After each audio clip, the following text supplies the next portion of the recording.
Okay. Hello, everyone.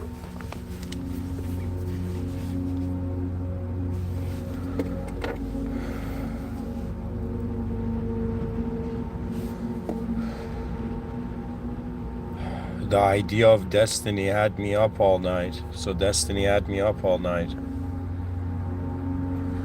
And now it's early morning and I felt like speaking.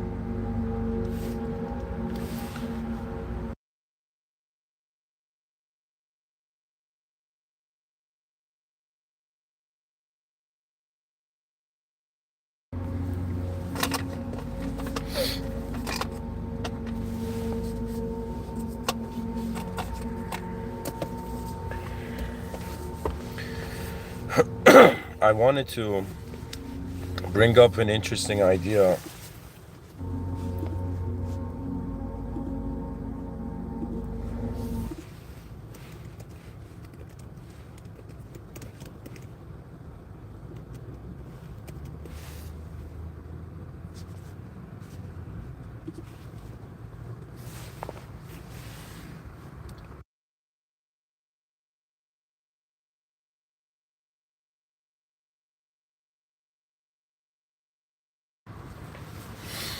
So, what are you using the values of existence for?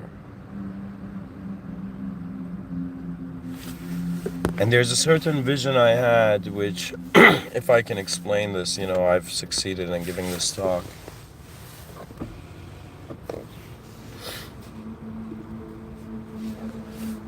I will start from here by saying, what are you using the values of existence for? So it's another way of saying, why does existence have value? This is the question. Then the question, why does existence have value for you?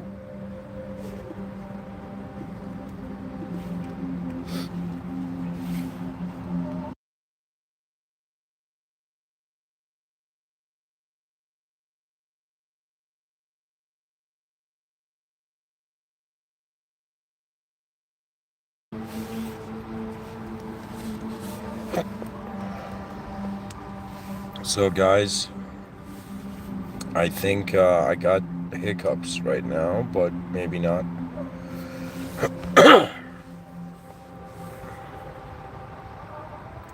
Pretty much the vision behind this episode was that I was like, okay, why does existence have value?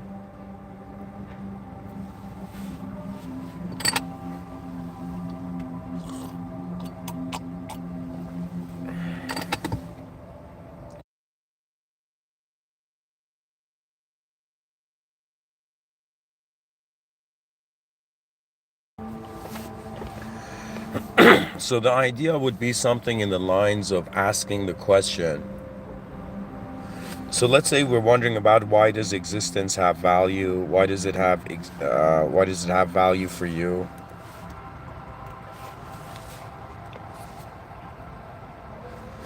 So the idea is that existence comes across as a place.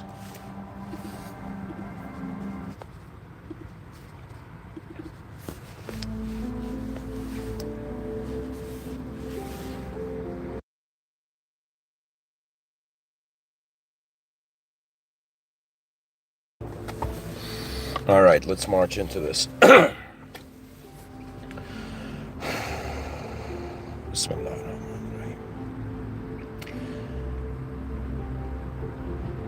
All praise due to the Lord of the worlds. I would like to share my vision on human consciousness and its relationship with existence, not through a context that is impinging on a divine context to reality, but rather my focus is how can a species attain advancement, a state of advancement? How can 8 billion organisms behaving on a rock in the middle of nowhere suddenly stabilize their behaviors, organize their behaviors, that the most advanced outcome, the most advanced being, the most advanced world, that is what we are looking for. The journey of the human species is an effort of advancement beyond the human framework. But as it goes beyond the human framework, there comes a non-dualistic dimension to reality, which is think of it this way: life has a personal dimension, which is your relationship with the world, and it has an impersonal dimension, which is the world's relationship with the world. Simultaneously, as we are being an individual to ourselves, experientially noticing our existence, regardless of our experience, is part of the whole cosmic event. Now, when I say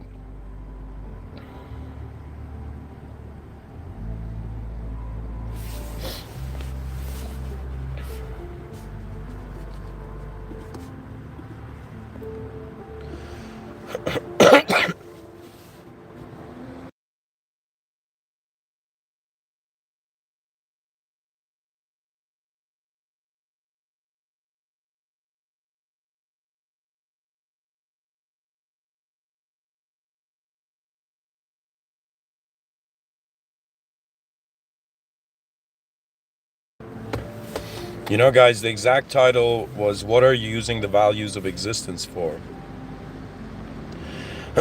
So carrying on with what I had said before, pretty much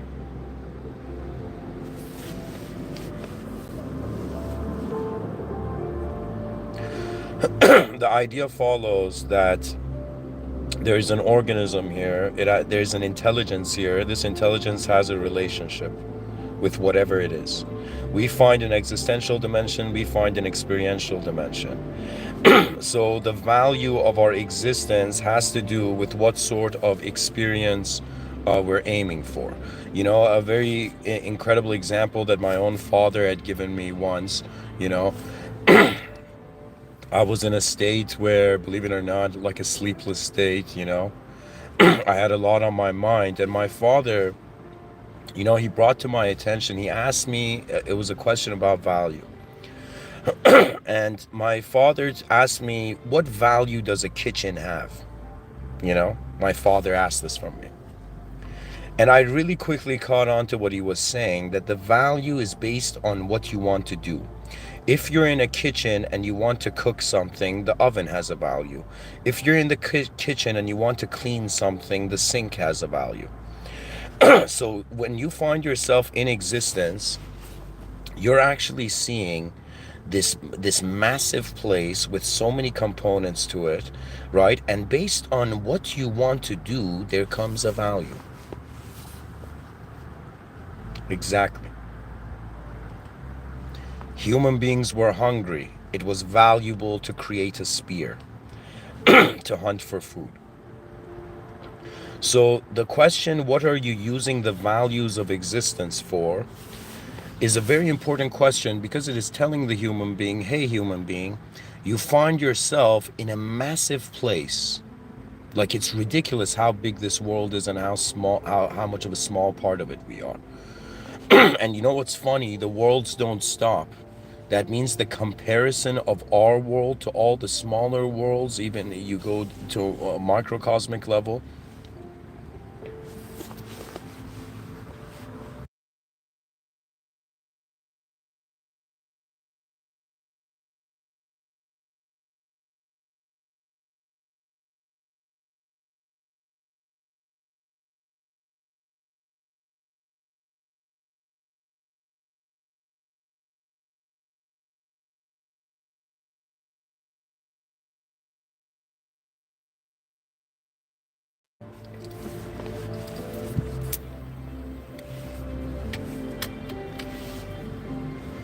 Anyways, what I'm trying to get to this point here. Here, just give me a second, guys.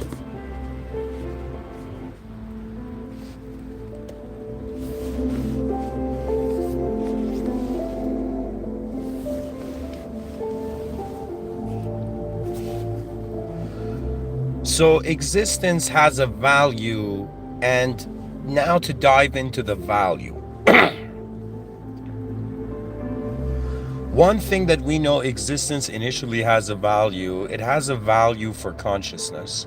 Its value comes in the sense of a three-dimensional space you can move in, stuff you can touch, but at the same time, a vast array of geometry.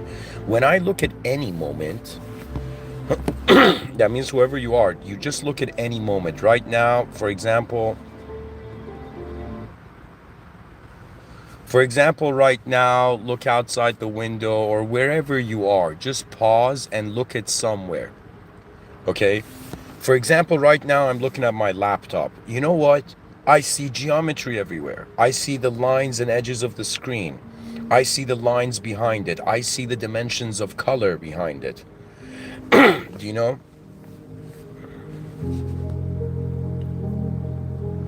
So, really, existence is like a spectrum of form.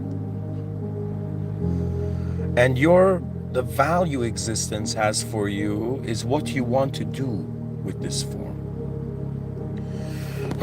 Something that has, kept me up many nights is just this idea of not what am I gonna do. That's a 100-year problem. It's more like, what is my species gonna do? That's an infinity problem, infinite time. Either I have to accept that human beings are a phase of nature, or I have to accept that human beings are the exceptionist species. We are the exceptionist force. We are that evolutionary entity that established a psychic connection with itself. It's another way of saying that right now, who is speaking to you? Is it my body? Is an object talking to you right now? Is a subject talking to you right now? It can't be an object, okay, because there's the mind, right? It can't be just the mind because it's not subjects, right? So my physical body has changed from the beginning of my birth. So I am not a physical body, I am a changing form, right? And when I think about my mind, do you know, like there's times where I sit down and I just wonder how many versions of myself have I fathomed in all the moments I have existed? And when did one version of self stop and when did another version of self begin?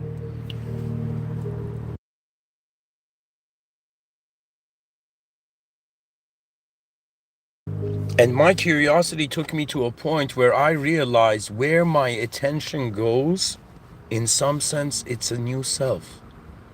That means when imagine I'm standing somewhere, there's someone to my left, that person shouts. I look at my left, and in that moment, somebody asks me, who are you? I'd be like, yo, I am a sense of self. I am a version of me that is looking to the left. Do you know? And now imagine somebody from the right side of me calls me, and I look to the right, and and it's not the same version. It's not that same self. And so the fact that we have been able to convince ourselves and others that we are a singular idea has been a remarkable achievement. It's like, how did the species dupe itself?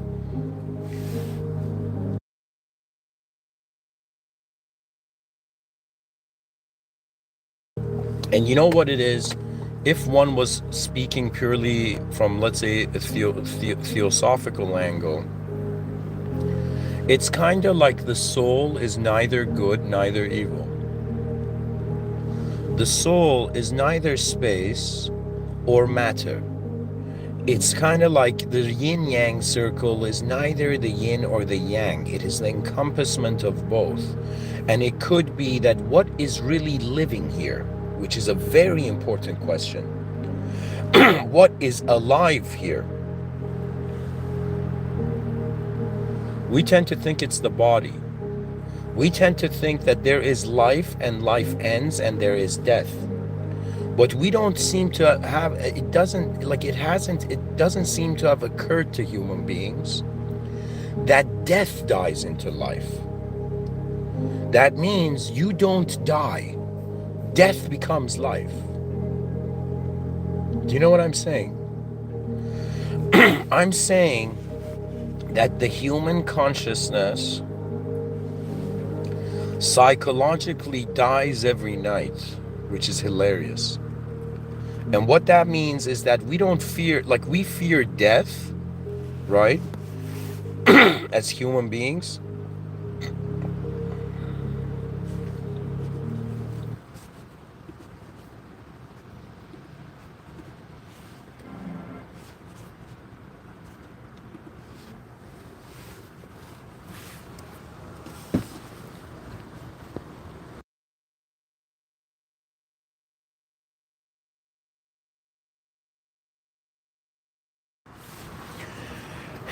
We fear death, but every night we fall asleep comfortable in our beds.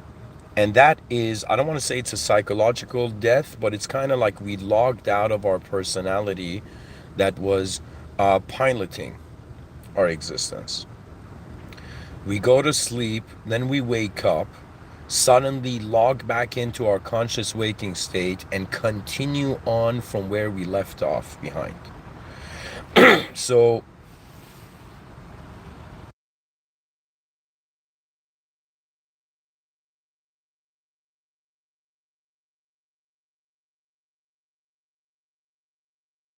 it could be a matter that for an eternal soul, the body dies, like the body is born and dies, but the mind is not in a setting where it can born or die, it awakens.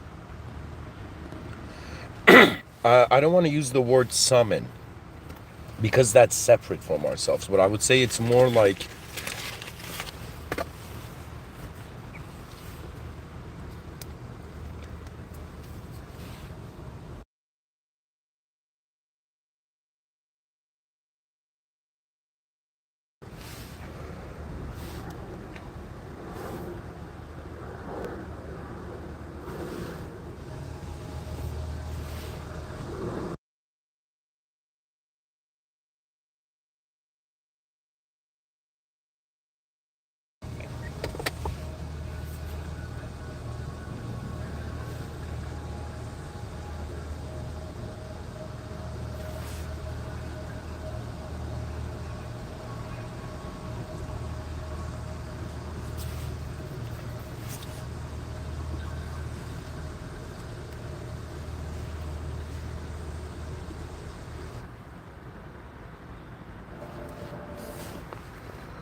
so based on how you want to use something, it finds a value,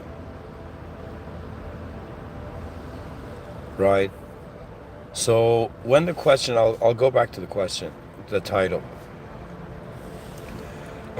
What are you using the values of existence for? You're using the value of existence to advance your experience. But on some level, what does the ultimate value mean? It's like trying to say, what is the value of a world? Usually we get a sense of what has value when it's in a world, right? So we're inside a world, there's stuff in it. The relationship of separate stuff with each other leads to a sort of hierarchy of value, right?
You know,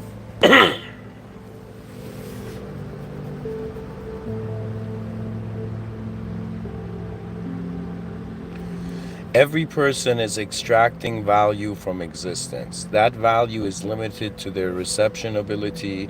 So it's pretty much how much of life you've experienced kind of suggests the familiar patterns.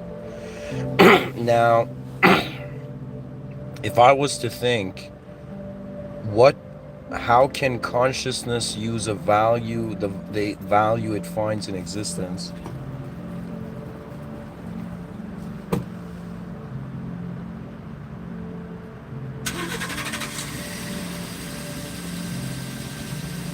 It's honestly, if we want to do something with it, the world has meaning in our efforts to be.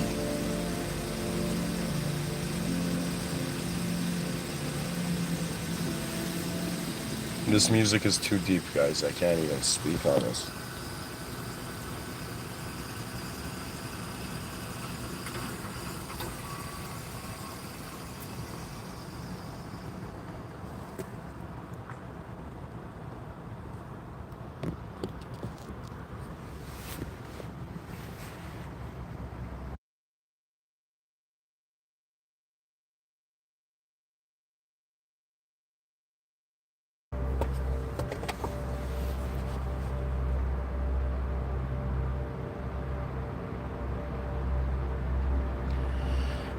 The argument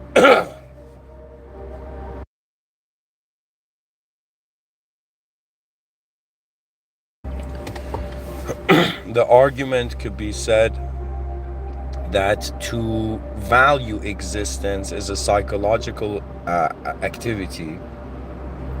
So it's kind of like how we're knowing is we're nouns is like by being a verb.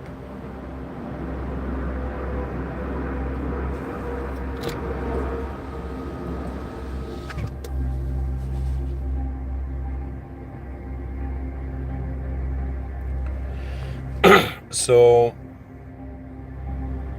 the value of existence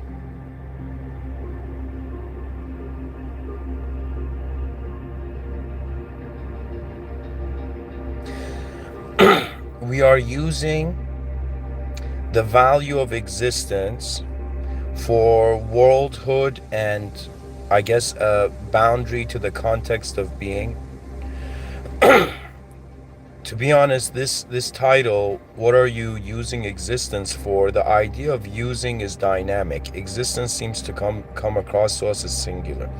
So the question is like saying, how do you move as you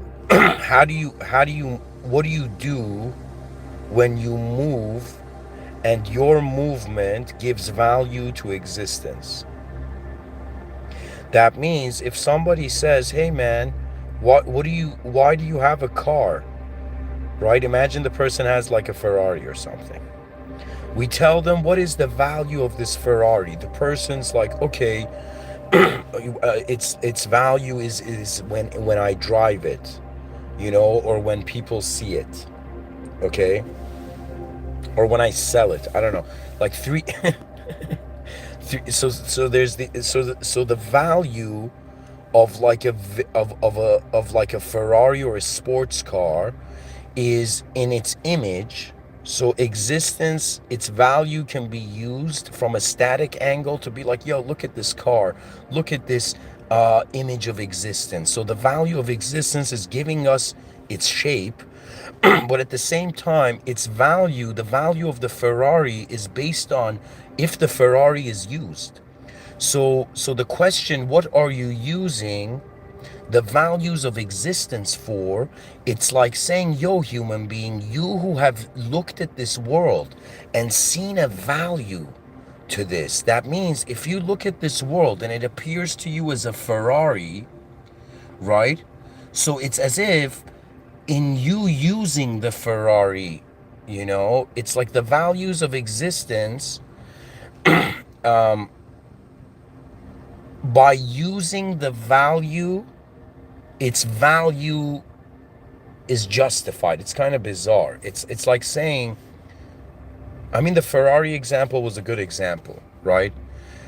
So it's like, what are you using the values of existence for? What are you using the value of a Ferrari for?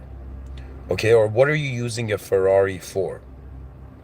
So the value of existence comes to its immensity. Really, we can give like small objects a price, but when it comes to a cosmic object, a celestial object, like, we don't give prices on that.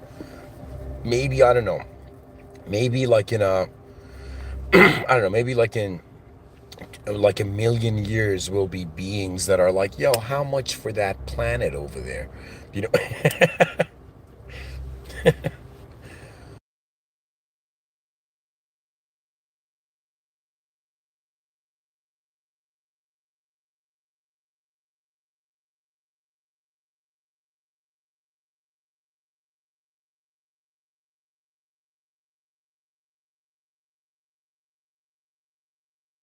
so pretty much I want to build up to this idea that anything has value in accordance to how it wants to be used.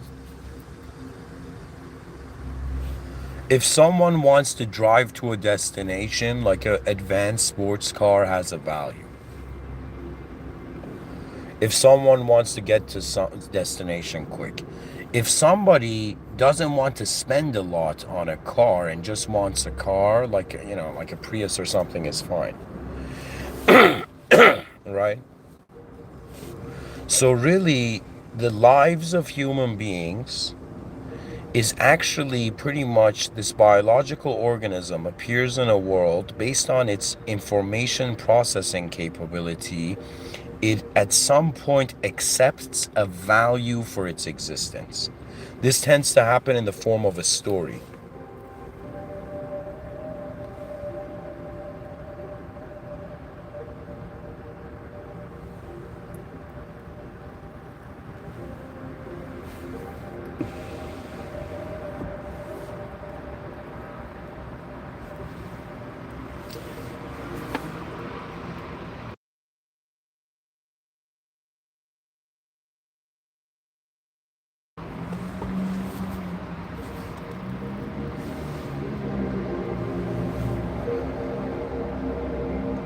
So whoever you are in this world, you're existing, your brain comes up with a value. What you want to do with the images your brain has captured is really the point. Like right now, I don't have access to all human perception on the planet, all human perspectives, but I have access to my own perception.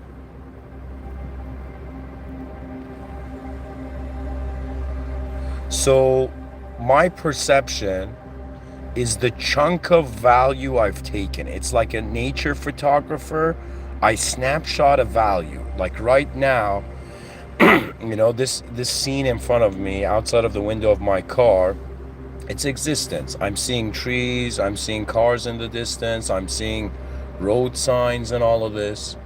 So just this scene alone, it has a value. Now, if I want to use, or maybe I should have rephrased the title, pretty much what you want to use, based on what you want, something has a value, right?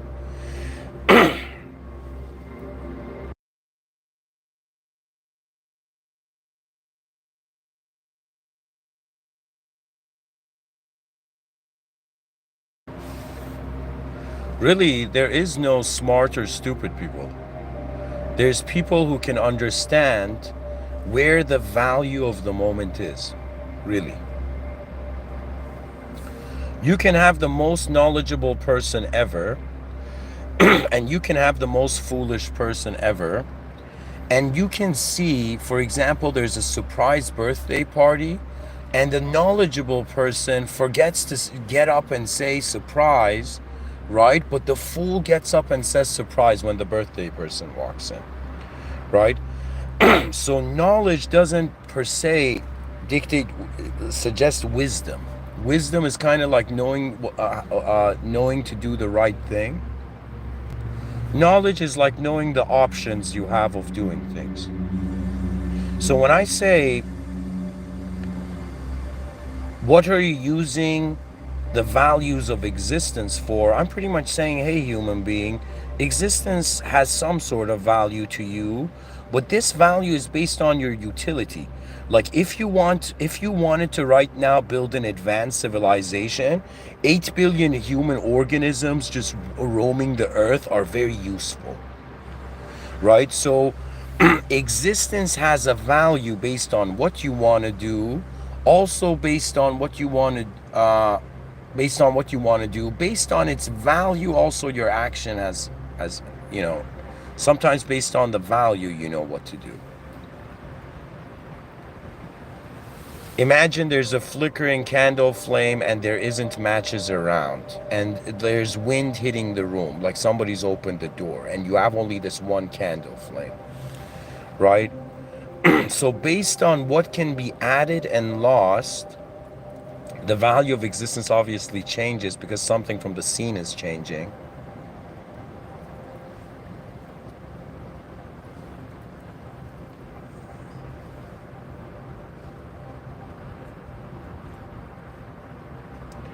I don't know why I have a feeling that before extraterrestrial contact, there needs to be archaic revivals of mythology. So what does that mean? That means human beings are going to do a lot of weird stuff before extraterrestrial contact. There's going to be a lot of human abilities unlocked, either technologically or naturally.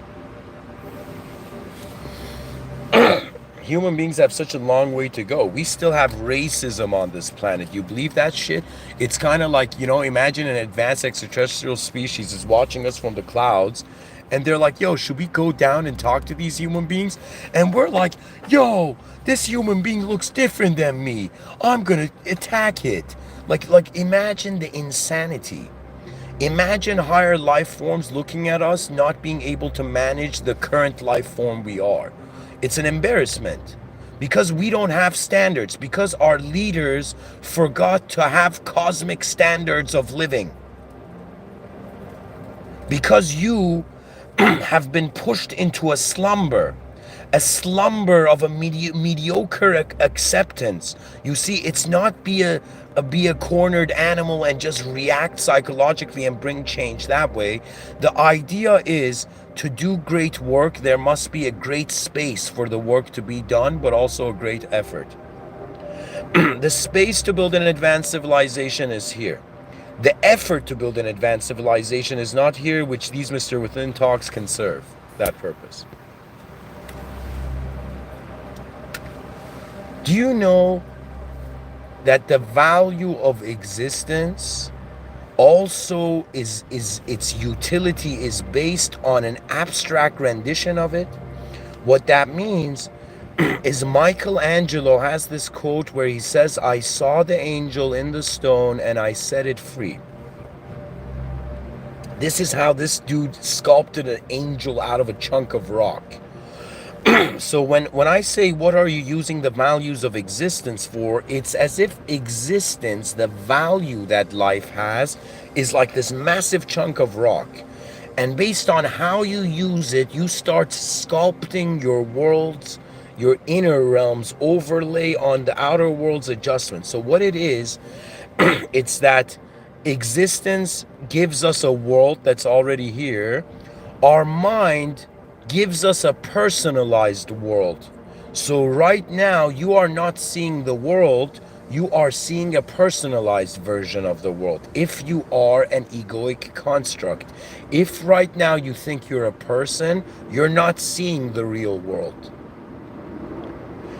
The explanation of this is very obvious, because you are seeing your world. That means if I wanted to know what existence is, as part of it, it's impossible to know. Because the consideration is I'm separate from the world and that's how I'm knowing it. But if there's only the world, then it's not an accurate understanding of the world. It's another way of saying due to the limited storage space of the human brain, right? The knowledge of the human being can just be good enough.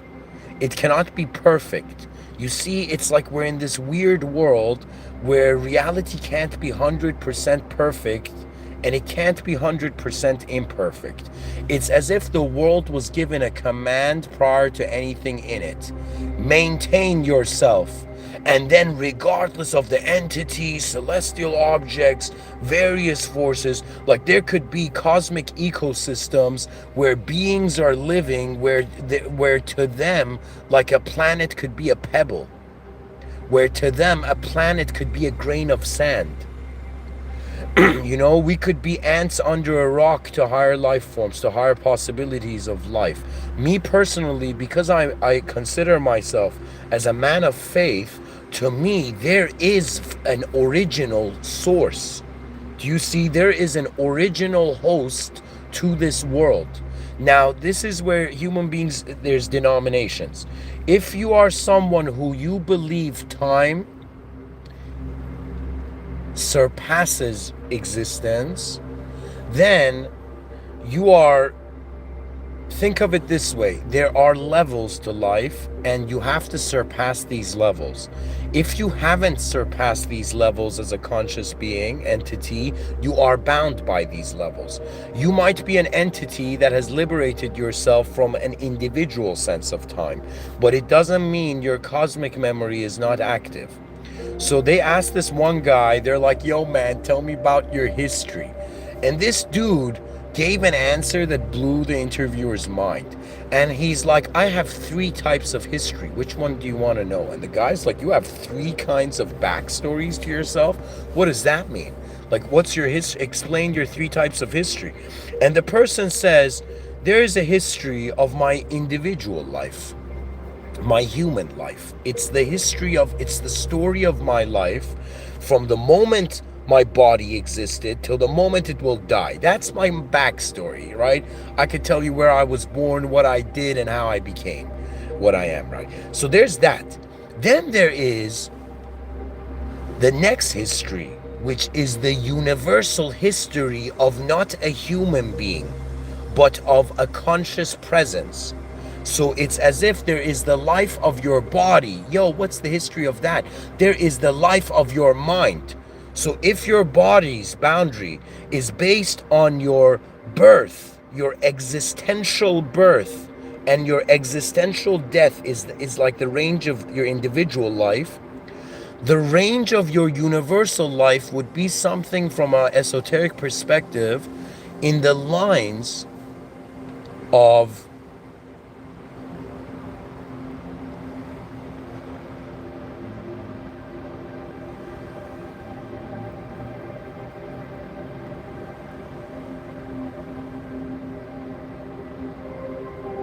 it would be from the moment the universe came into existence. So think of it this way. Your body started at some point in time. Your mind started at the beginning of time, and then the dude says, what's your 3rd history? So if your first history is your human history, if your second history is your universal history, right? Your 3rd history is the history of your presence, which has never began and cannot end because it is beyond time. So what it means, and that presence is where once you trust your body and mind, aka faith, then you are living as the timeless presence of being, which to a religious person translates as God's life. People are living their life.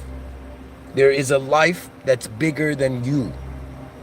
It's the life which is even bigger than the life of the world. So I'm here being like, yo, individual humans build an advanced civilization till the end of time. So, you know, we don't lose cosmic street cred. You know, we gotta show it's a performance. The audience hasn't arrived. That means we've got time to rehearse. So right now, 2024, the rehearsal phase of human advancement. We are rehearsing until the actual events come about. The actual events won't come about for the next 500 years. I'm talking about I'm talking about interdimensional, and you for the secular individual, it would be like supernatural interventions. That means the fabric of space and time will not be ripped until, like, let's say 500 years from now. Why? Because humans are not humans at that point. Humans are the presence of their world. It is very different being a flower in a garden, and it is very different being the forest. And when you realize your universal memory, your universal history is how you have been a forest. So your body is living in a world, your mind is living as a world. That which is functioning and governing this whole thing is not here. But it doesn't mean the here and now is not a part of it.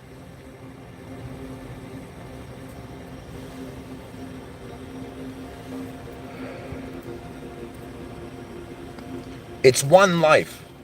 Okay? It's one moment. The moments don't come back. They finish. Patterns, similarities resurface. You know? It's as if, it is important to consider human, like the concept of resurrection, but it's also everything is resurrecting. Everything is reanimating. We are our personalities are resurrecting every day. Is that not weird for people?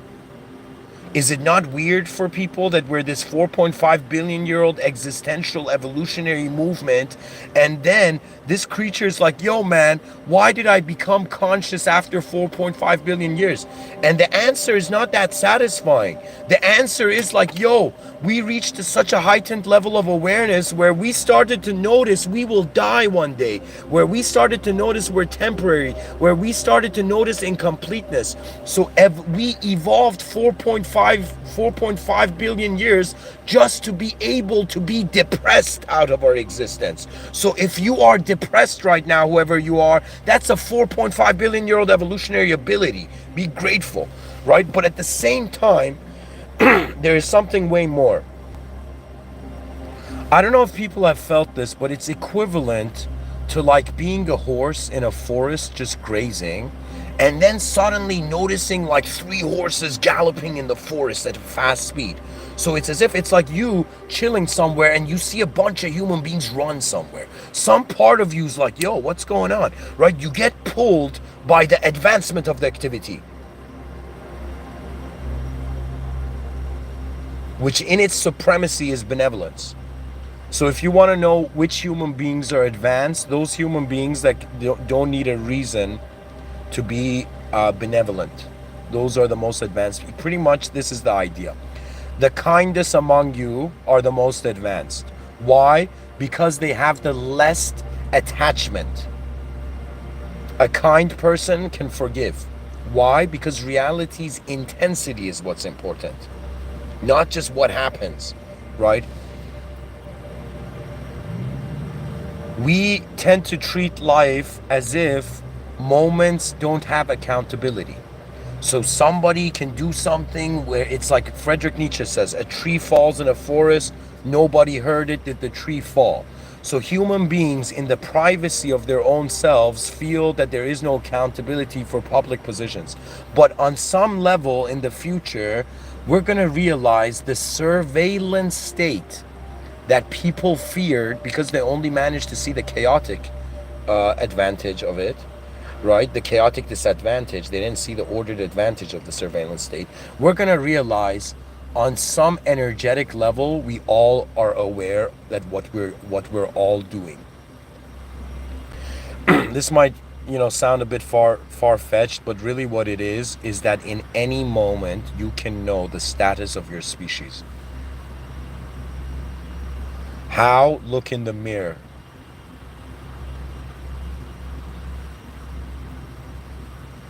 You are humanity's new update. What are you going to do? Are you going to update the world, or are you going to live in your own bubble?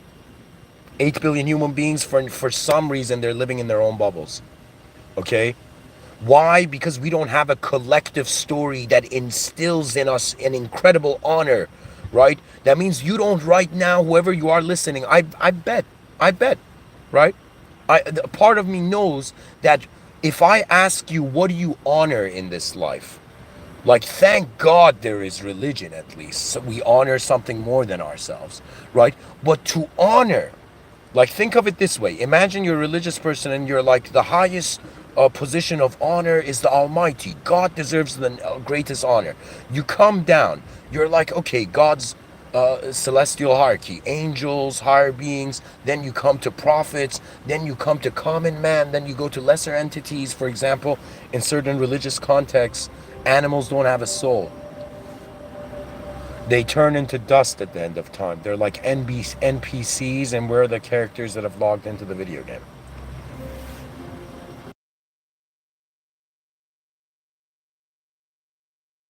As you come down the list of supernatural, of metaphysical value systems, metaphysical values, you come down to the greatest physical value.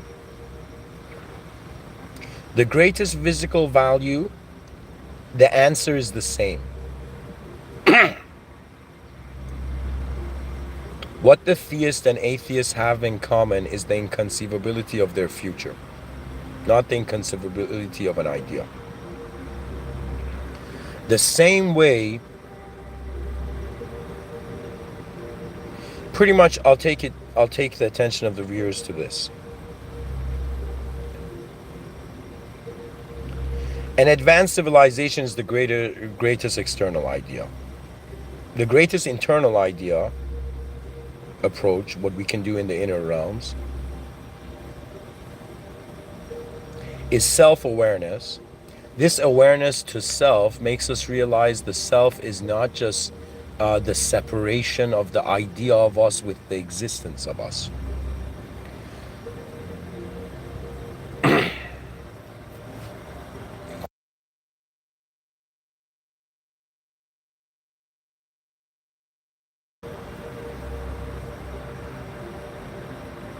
What you use the value of existence for suggests how you experience life, really. So what sort of value does existence have? Is this world a good place? Like, whoever you are listening, is this world a good place? Can it be a great place? A great place. Of course it can. It's just the vision needs to be there. Just like Michelangelo saw the angel in the stone, Mr.Within is seeing the advanced civilization, you know, in the slumber of civilization. We are a sleeping advanced civilization. We are a sleeping advanced humanity. You are an advanced force in the cosmos. You're not as advanced beyond, certain forces that exist, but you are advanced enough to be capable to manage some levels to reality. I cannot control how I look like. I can control how I behave like. I cannot control what the species is left with as an existential force, but I can control to some degree the behavior of it. Now, the control, the cool thing about life is beyond one man's control. We have been intentionally designed to be lesser than the world so the world can move us. Because when the world moves us, we get to experience a self that is not only in the authority of the inner viewer. So whoever is existing as a human being, you have arrived in a realm so that your attention can realize what it is not by what it is being. Welcome to your to the Earth workstation. The greatest work is not physical, it's knowing. You work to know. Once you know, the confidence to do is there. So how do we get 8 billion human beings to know that an advanced civilization was their birthright from the beginning? How can Mr.Within convince you that the greatest outcome of the world belongs to the greatest outcome of yourself?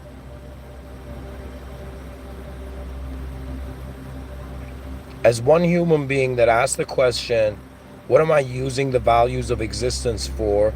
It's such a bizarre situation. It's such a bizarre scenario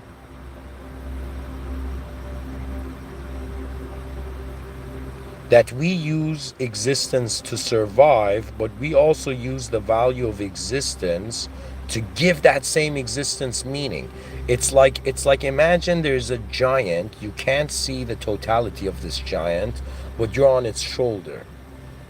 And you can interact with the giant. The giant might be able to suddenly place you from one shoulder on the other shoulder, a relocation of reality.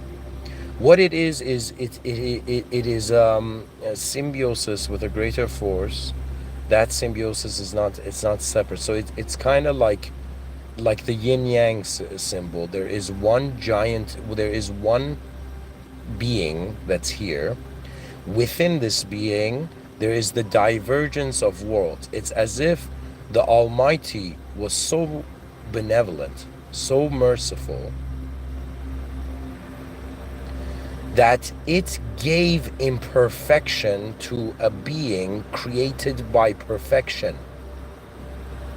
Imperfection is the gift of an entity, of a soul. So you can say earth, by existing on earth, you are, this is very bizarre, but you are recreating your soul to yourself.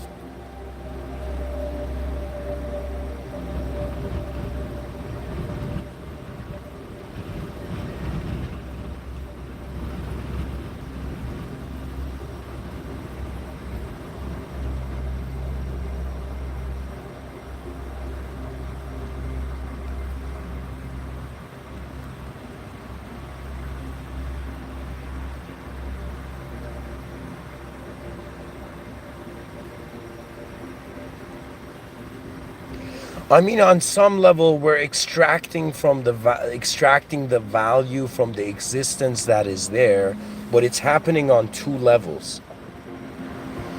So one level, existence is just here. Its value is in its existence. But what value does existence have for something that is separate to that existence, that can interact with it? So we are that part of the cosmos that's separated from it, from the whole thing, so it can experience the whole thing, so it can know. So you can say human existence is an effort for a non-physical intelligence to know it's intelligent. We can say that existence is a secondary. Existence is secondary. Existence is a secondary life. So all human beings that think they're human, they're in their secondary life. It's not the first life. The first life is not form. So right now I'm in my second life. That makes sense. So what it means is that we are in an artificial version of a real world. So we are the simulation in existence. So till the end of time, human beings are going to feel reality is simulated because they are the simulation. Do you understand? It's as if we're the illusion in the world of truth, and we're like, wait a minute, is the truth the illusion? Do you see? We're the small and the big, rendering the big as small, and then wondering why the small doesn't make sense to the small. I mean, this is a good perspective. I don't know. I don't know whoever's listening. I mean, like, this is comment worthy, you know?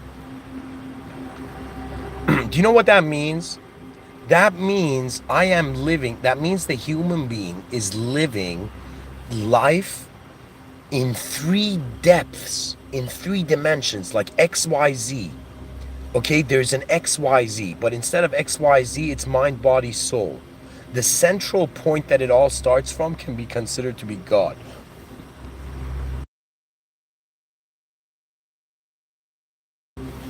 So Carl Jung, you know, humbly, I believe, gave an analogy for God, where it was something that the ancient alchemists would say, something in the lines of, I don't know if I'm getting this right, but I think it's something in these lines. God is a circle where the center is nothing, and the circumference is everything, something in these lines.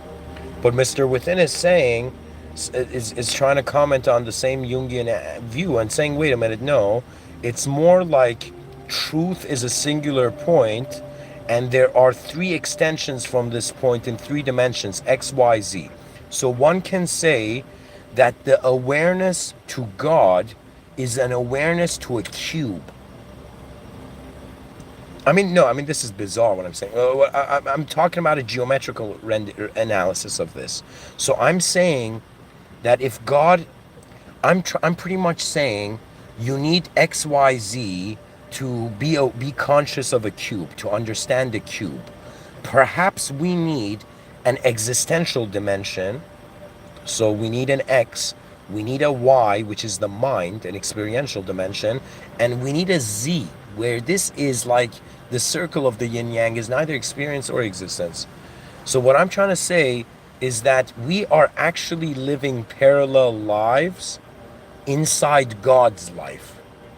So think of it this way, your blood cells are, they say like the cells of the body change every 2 weeks, the cells of the brain change every couple years.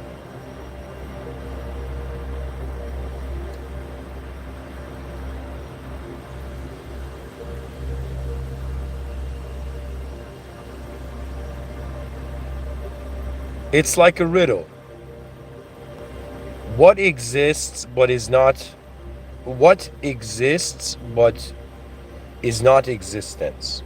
What experiences but is not experience? So it's like, what is an object but it is not an object? What is a subject but it is not a subject? What is attributeless but it is not attributeless? So one can say that there is a spiral or a circle, a circular relationship of form, of formless infinitude, and a finite form. And species, they reach their infinitude. Once they reach their infinitude, they dissolve and they become the archaic revival of another species. So why is it so much of a far-fetched idea? Human beings have been like, yo, a human body, look at this guy. The yogi was like, yo, I knew this guy from a past life. Like, so the yogi believed in reincarnation. But why can we not consider that it's the same spirit reincarnating in different species, in different civilizations? But it's an accumulation of reincarnations. But in my personal view, reincarnation doesn't explain reality, because life doesn't happen in accordance to cause and effect. It's more like life is happening under jurisdiction of an authority. Once you acknowledge the administrator of the server, then there's a strange freedom in the server. But once you don't acknowledge, it's like the teacher in the classroom, that in university, the student that goes and talks to the teacher, at the end of the year, the teacher's gonna be like, I know that kid, I'm gonna give him some grade. Do you know what I mean? So the familiarity with the authority of the presence of conscious activity in a realm which is multidimensional, in a nature that is unfathomable. Do you understand? It's like a question mark experiencing itself as an exclamation point, but being like, why was I a question mark at first?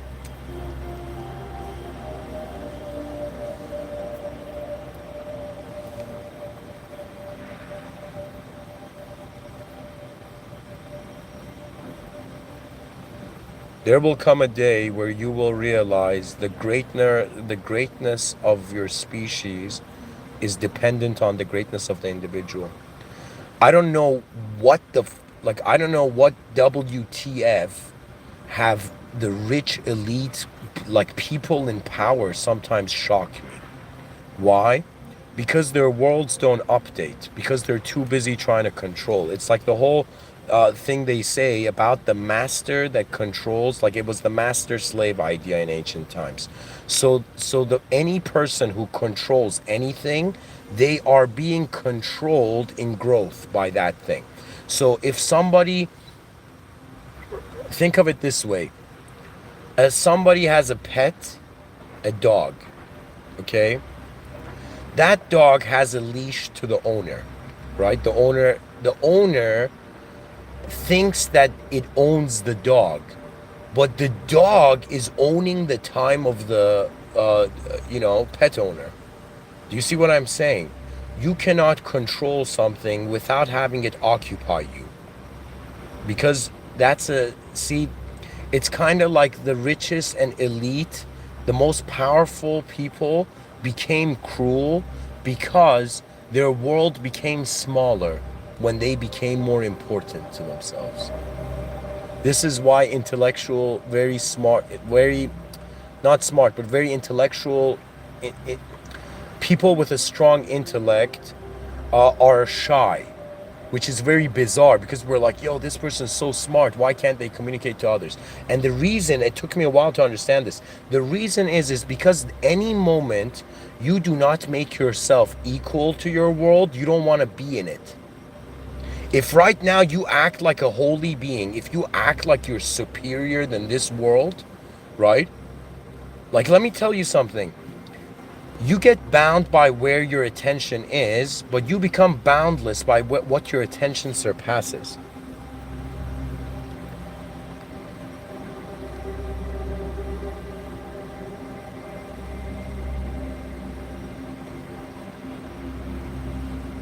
Think of it this way. What kind of self deserves a new world? A new self. Whoever you are, you want to access a world different than now. Guess what? The input, I think it was called Gigo. I don't know what it was called, but it was like the idea is input in. It's like you input something and then there's an output. It's like I have to consider all of you as advanced beings. Why? Because how else would an advanced civilization occur? The seed of greatness must be planted in a way where when you're born, you are its fruit.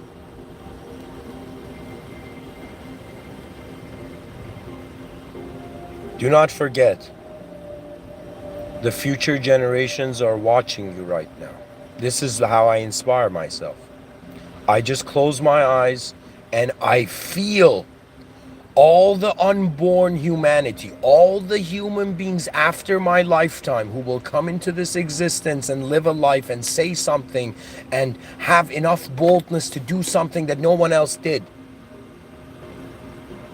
All those human beings, and even all, like not even all the good and evil human beings that will be born, they are watching us right now, guys. If you believe you are a soul, like they are present. It's like we don't go anywhere. Do you know what I'm saying? It's like one of those things where they don't make them anymore, but there were, like when I was a kid, there were these glass orbs where inside them were like little houses, and there was like this material in them that when you shook the orb, it was like snowing for that house.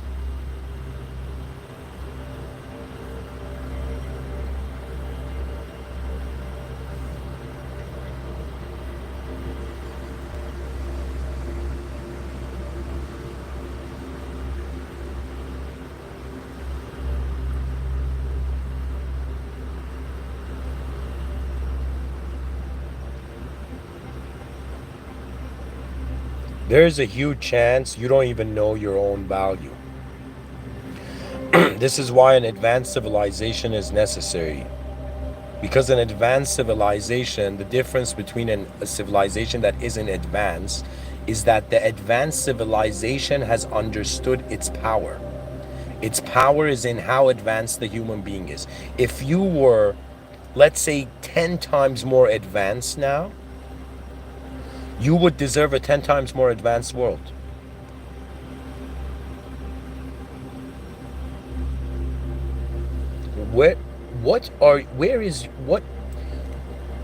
Why does your attention move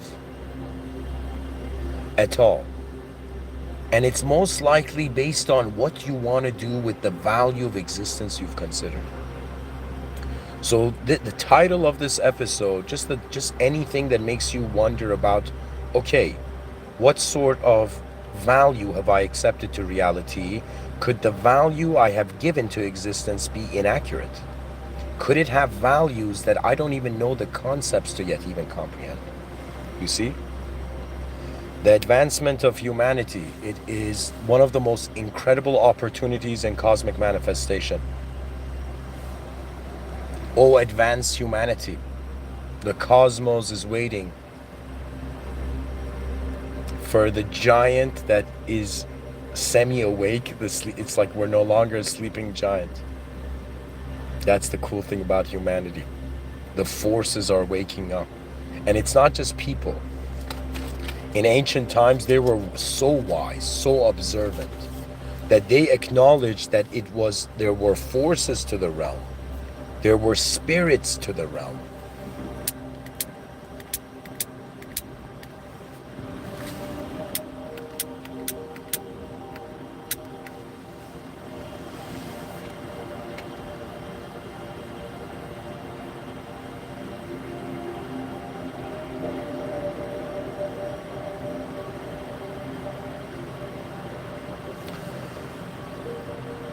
O my protector, O Lord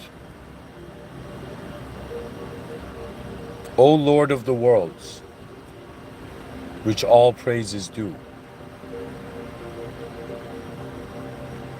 In the presence of the ultimate, may the ultimate humanity activate. May the most advanced human effort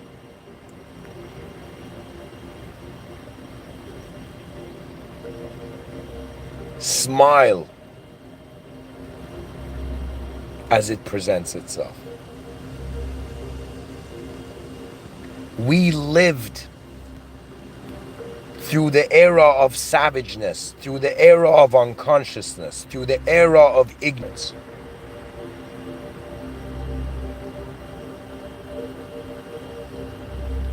For once the advanced humanity, it's very poetic. It's like I say it, it's like when the advanced humanity lands on Earth, it's not like like futuristic human beings coming down from the sky.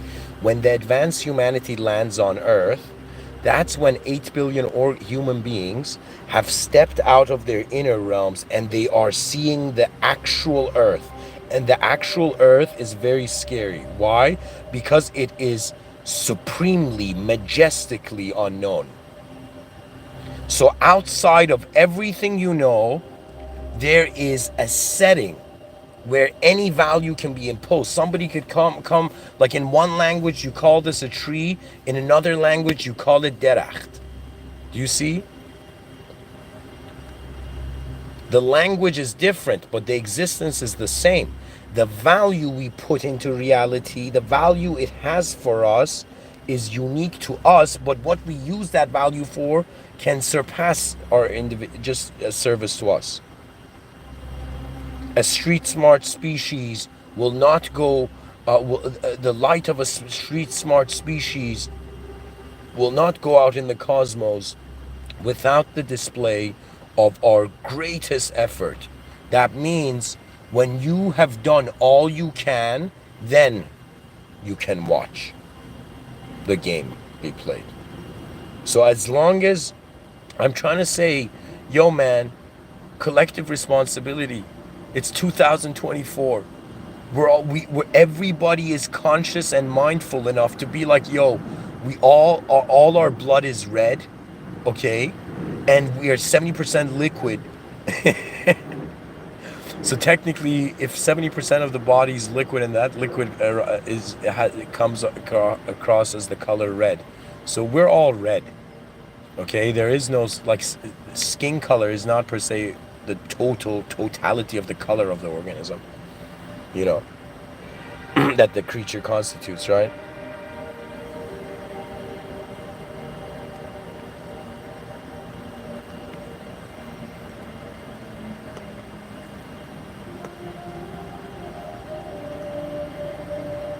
An advanced world awaits. Thank you for listening.